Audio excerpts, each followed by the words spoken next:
Welcome to my channel Lenovate. In this video, we will going to discuss about the classification of medically important bacteria. So guys, this is a lecture from microbiology in which we will take a chart review from the Levinson and also from the different sources in which I have divided two parts, that is the gram positive and representative disease and the gram negative with their representative diseases. So we will going to start this one by one. Starting from the gram positive, before discussing that, we should know that there are three types of bacteria on the basis of their wall. They have the rigid thick wall bacteria, the flexible thin wall bacteria, or the wall-less bacteria that do not get stained in normal gram staining technique. So the thick rigid cell wall bacteria are larger in quantity and they are being divided into the gram positive and gram negative. The first one is a gram positive that having the genus Cocci. Cocci means they are circular in shape and having rounded structures. So coming to the genus of Cocci, we have two gram positive bacteria that are easy and simple to remember. They are Streptococci and Staphylococci.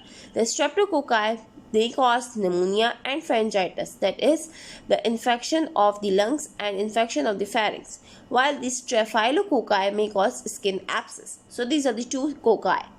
Coming to the next genus, that is rods. Rods means rod shape, and these rods may be divided into spore forming and non-spore forming. So the spore forming rods, I have drawn some spores, so to remember that Bacillus and Clostridium are the spore forming bacteria. Bacillus may cause the disease called anthrax, and Clostridium may cause a disease. There are three types: Clostridium tetani, Clostridium botulism, and Clostridium perfringens. They cause tetany, gas, gangrene, and botulism. These are the three diseases related with Clostridium. Now coming to the both again, the two rods that are non-spore forming. Here you can do not see the spores, so they are non-spore forming.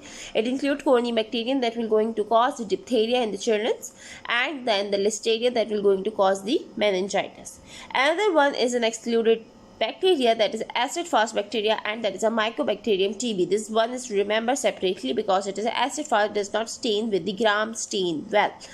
Coming to the next part of this lecture, that is the flexible thin wall bacteria. Okay, so these are the flexible thin wall bacteria that include the Treponema, Borrelia, and Leptospira. Treponema may cause the syphilis disease, that is sexually transmitted disease, while Borrelia may cause the Lyme disease.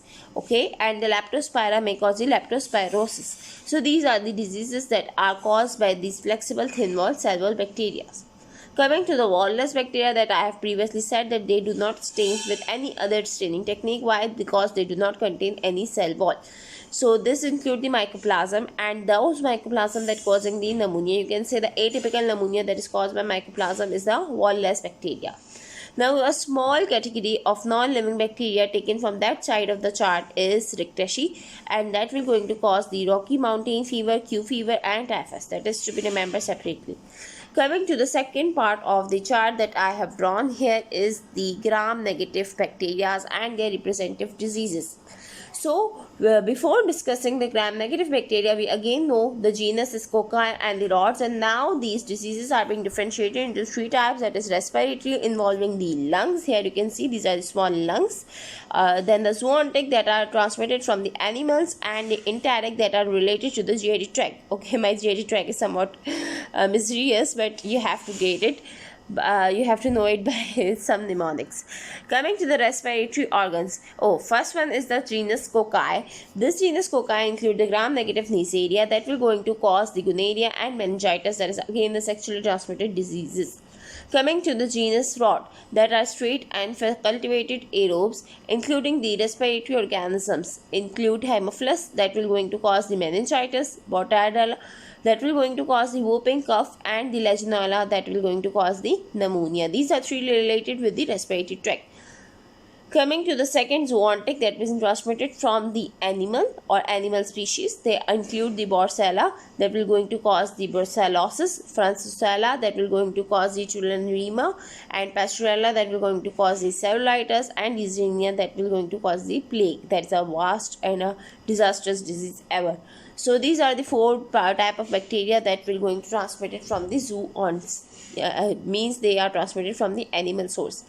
Coming to the enteric related, that they will going to affect the GI tract or the gastrointestinal tract or the urinary tract, including the Eucerian or Enterobacter. These both Enterobacter and Eucerian may cause urinary tract infections, while Klebsiella and the Serratia may cause the pneumonia and UTIs both. Salmonella, we have listened very well, they are going to cause the diarrhea and other condition, but here they will also going to cause typhoid fever and enterocolitis. Helicobacter will going to cause the peptic and the gastric ulcer, while Vibrio will going to cause the cholera. We just see the name Vibrio cholera, so they are going to cause the cholera. So guys, this was about the chart that we have done up till now, and I hope you'll explain well. Thank you for watching, and remember this chart to be get answered of any medically important bacteria. Thank you for watching. Subscribe for more, like, share and comment below. Thank you for watching.